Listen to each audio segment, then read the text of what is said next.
2025, an exclusive presentation from NBC5 News, is sponsored by Valley Media Care, Lippert's Carpet One, the Cow Creek Umpqua Tribe, and Sherm's Markets.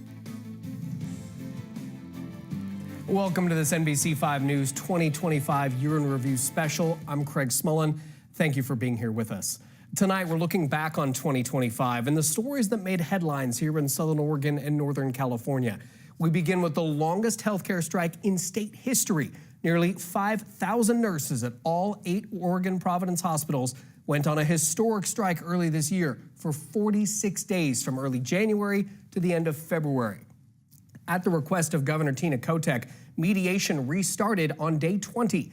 A tentative agreement was finally reached, but nurses overwhelmingly rejected it just a few days after a huge snowstorm hit Medford in early February. By day 36, Providence announced health care benefits for striking nurses would be cut at the end of February. On the 40th day, Providence agreed to come back to the bargaining table.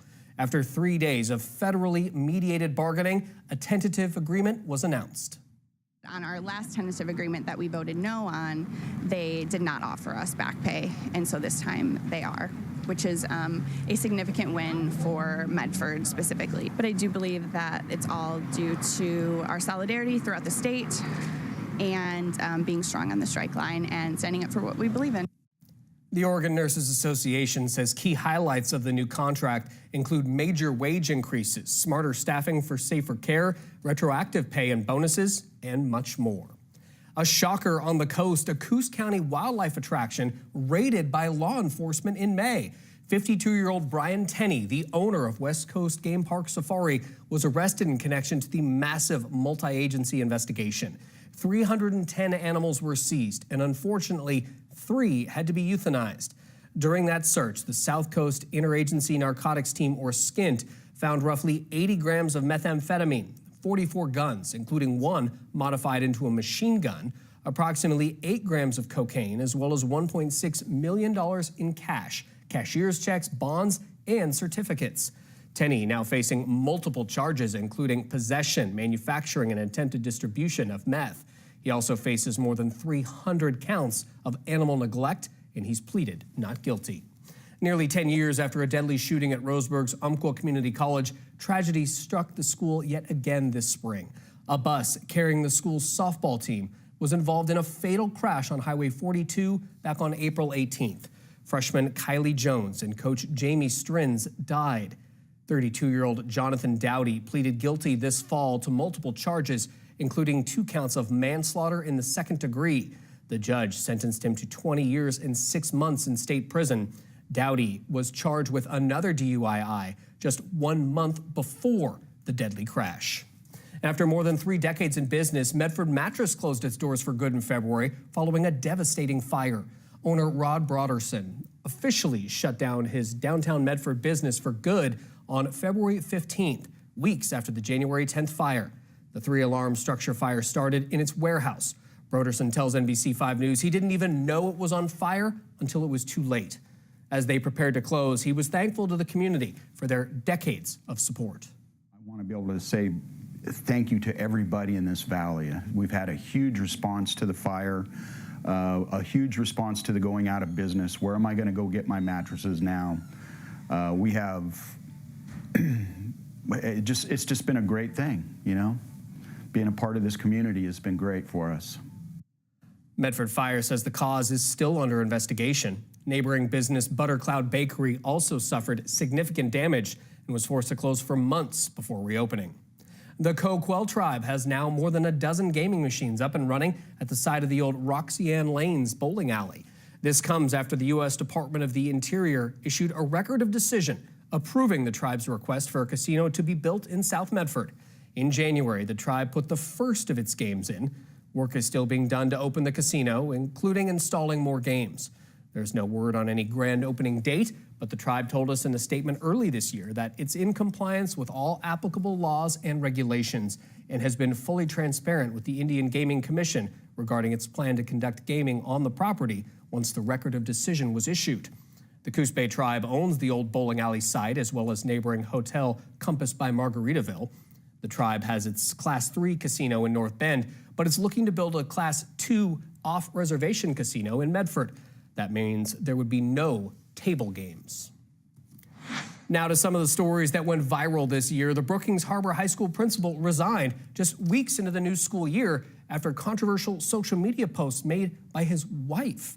Amber Harkins, the wife of former Brookings High School principal Tristan Harkins, posted a video regarding the death of Charlie Kirk. The school board held an emergency meeting in response to what it called threatening messages in the community directed toward the district and school leadership. Harkins quickly resigned from his position at the high school. And this summer, NBC5 News shared with you how a Medford home was cleared of squatters after more than a year of legal delays. Now a new state law promises relief for property owners. House Bill 3522 was signed into law this year, and it takes effect in January. Ashland State Representative Pam Marsh tells NBC5 News it redefines what a squatter does and makes it very clear that a squatter doesn't have any kind of tenant rights. Medford's historic Hawley Theater reopened its doors for its first show in March after years of fundraising and renovation work. The original building, built back in 1930, but closed in 1986 due to the competition in the movie industry. After more than 12 years of painstaking work, the theater now takes the title of the largest indoor performance arts center in Southern Oregon. Really come out to support us tonight to open this theater after 39 years of darkness. And people are just on adrenaline and very excited and rejoicing. On opening night, the Piano Guys took the stage. Then it was Hawley co-chair Jim Belushi's turn with his band Jim Belushi and the Sacred Hearts. Coming up on NBC5 News at 5, Dutch Bros taking its headquarters and many of its corporate employees out of Oregon. Plus, RVTD making some dramatic cuts to service. Your business headlines when NBC5's 2025 Year in Review special returns. Welcome back to NBC5's 2025 Year in Review special. I'm Craig Smullen. The Rogue Valley Transportation District started reducing bus services in September and laid off dozens of staff. 10 bus routes were suspended, and a reduced schedule from 6 a.m. to 6:30 p.m. on weekdays went into effect as part of a $10 million budget deficit. RVTD said Oregon is one of multiple states that experienced a federal funding freeze due to its sanctuary state status. RVTD General Manager Julie Brown says the new configuration still serves around 80% of riders and preserves priority routes. The only new addition is Route 4 to West Medford, which merges routes from before the change. Asante will transition Ashland Community Hospital to a satellite campus of its main Medford hospital this coming spring as it lost millions in 2025. The Ashland facility will still have a 24/7 emergency department and outpatient services, including surgery, lab, and imaging. Asante says despite an increase in outpatient and emergency department visits in 2025, the hospital saw a significant decline both in patient admissions and birth rates. Medicare Advantage insurer Atrio Health Plans being sued by Asante for over $29 million. In their court filing, Asante alleges a breach of contract, unpaid claims, and retaliatory business practices by Atrio. Atrio's Medford office appeared to have been closed for months this fall when we visited, and the combination of the lawsuit and pending contract end created problems for people on Medicare. Asante sent letters to inform patients using Atrio of the change. Atrio told NBC5 News in a statement it will fight Asante's, quote, baseless claims. One of Grants Pass's signature businesses will no longer be based in the state. Dutch Bros officially moved its headquarters to Arizona this summer after already relocating a large portion of its staff there more than a year ago. In January of 2024, we told you Dutch Bros planned to spend millions to relocate roughly 40% of its support employees after bringing on Arizona native Christine Baroni as its CEO. City Councilor and Main Street Grants Pass President, Seth Benham says Dutch Bros' announcement doesn't come as a surprise, especially given the realities of owning a business in Oregon. I think, specifically for downtown Grants Pass, I don't see it as a negative impact anymore. Dutch Bros is still fully supportive of Grants Pass. I think this will always be, their hometown, where they're from. And so that's important as well. Dutch Bros said in a statement that there are functional and cultural advantages of having more of their support roles working together in one place. It says Grants Pass remains a vital part of their story, with its original roasting facility maintaining operations in the city. And the Rogue River Valley University Club, active in the Rogue Valley since 1910, closed in downtown Medford. The club was founded by the Valley's earliest leaders in the timber, orchard, banking, and manufacturing industries, but struggled financially in recent years.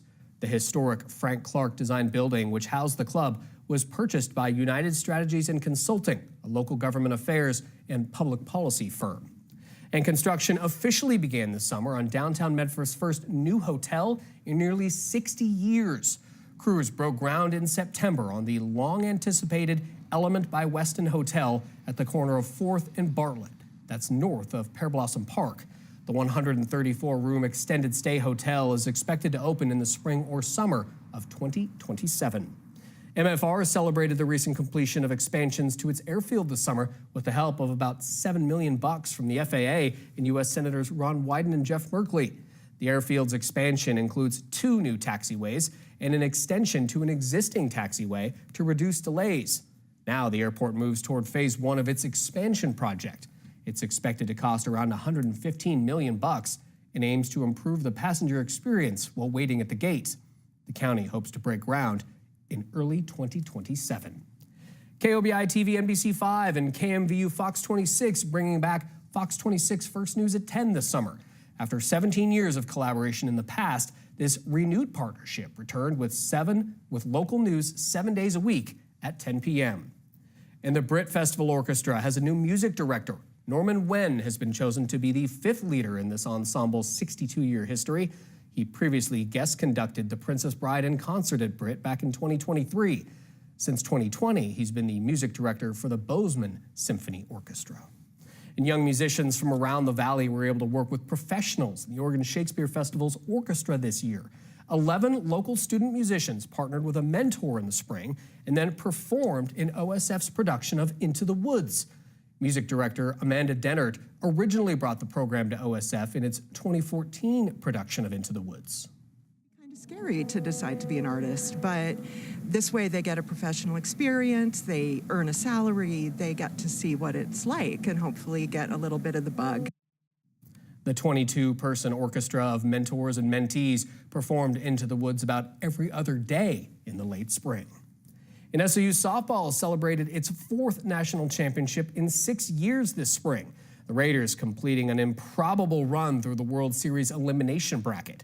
After losing their first game, they clawed back. They won 7 straight games to earn that title. And Rogue Valley Country Club hired the 101-year-old club's first female head golf pro this year. Laura Kraft says one of her top goals is encouraging more women to get involved in golf, whether as players or as simply part of the club community. And Lakeview residents can now enjoy a world-class skate park made possible by the Oregon Community Foundation and local Rotarians. Locals say they wanted to accommodate kids who aren't necessarily drawn toward traditional sports. And Ashland School District officials were featured on the Kelly Clarkson Show this fall. Superintendent Joseph Hattrick and Executive Director of the Ashland Schools Foundation, Erica Thompson, appeared on the national talk show in September. They shared how an anonymous donor gave nearly $1 million to the district, helping prevent mid-year layoffs and saving some student programs.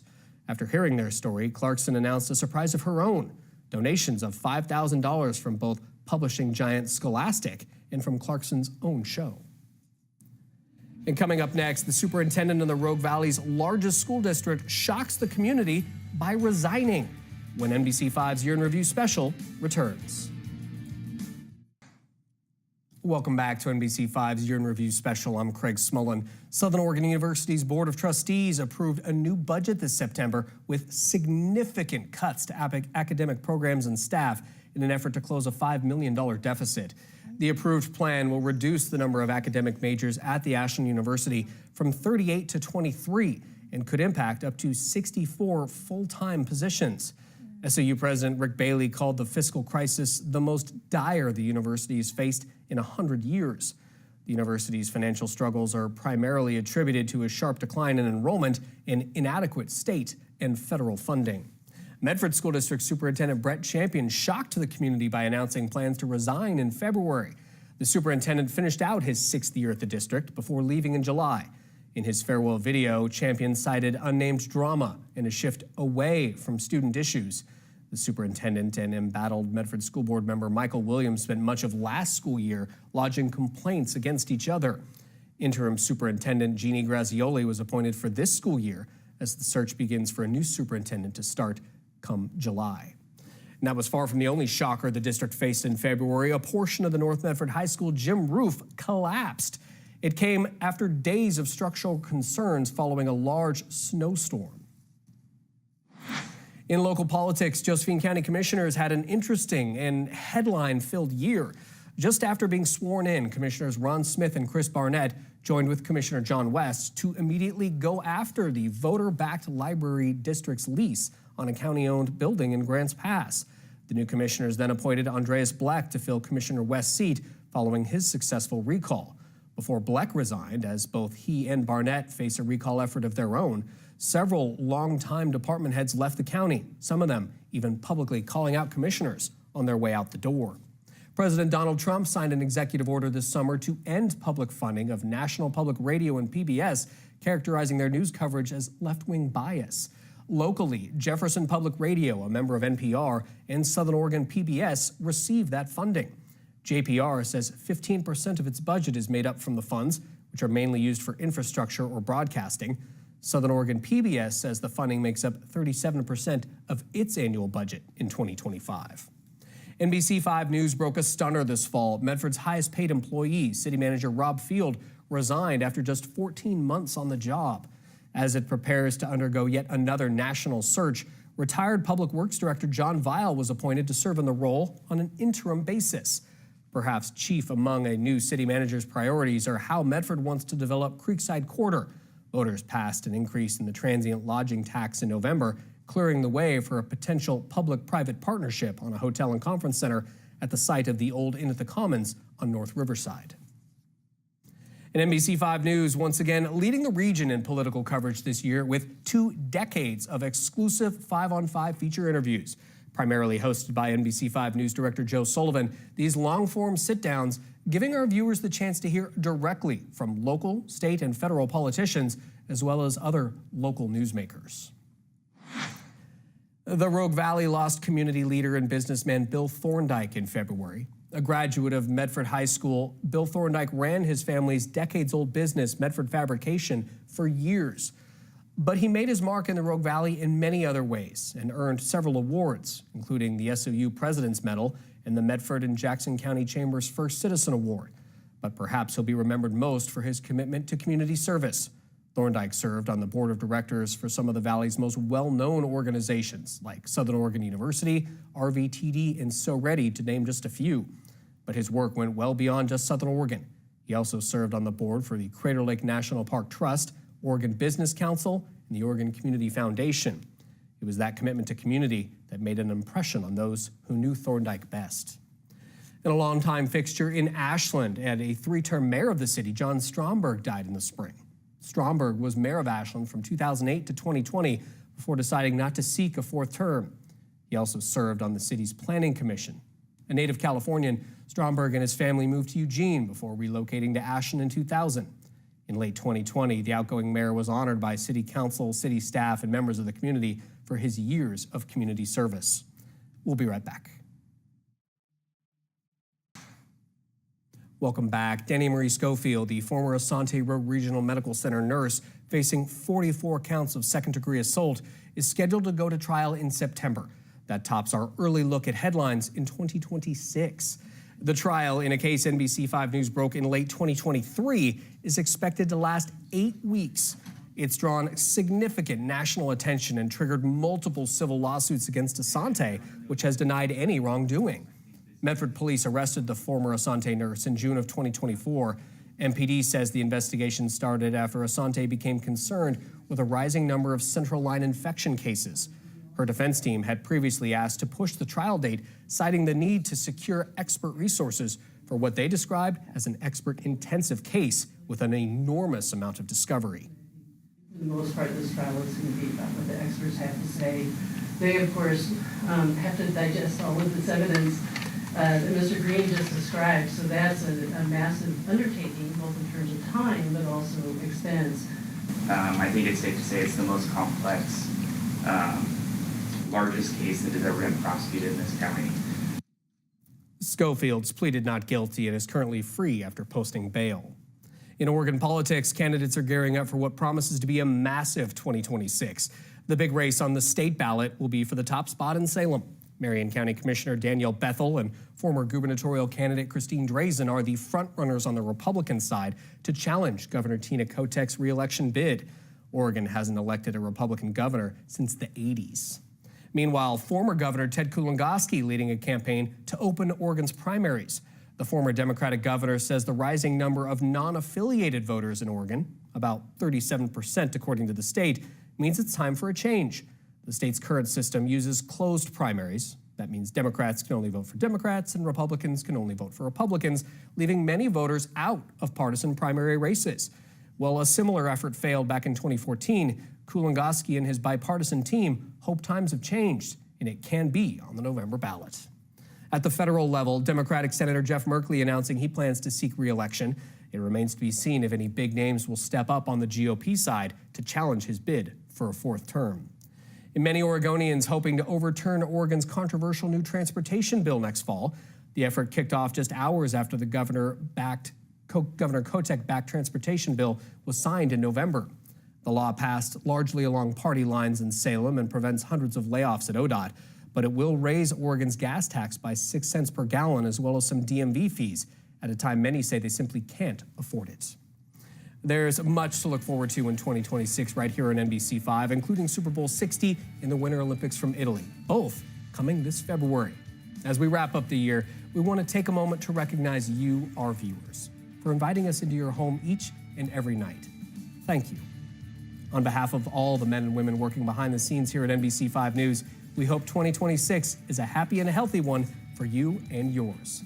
Good night. Looking back on 2025, an exclusive presentation from NBC5 News was sponsored by Valley Media Care, Lippert's Carpet One, the Cow Creek Umpqua Tribe, and Sherm's Markets.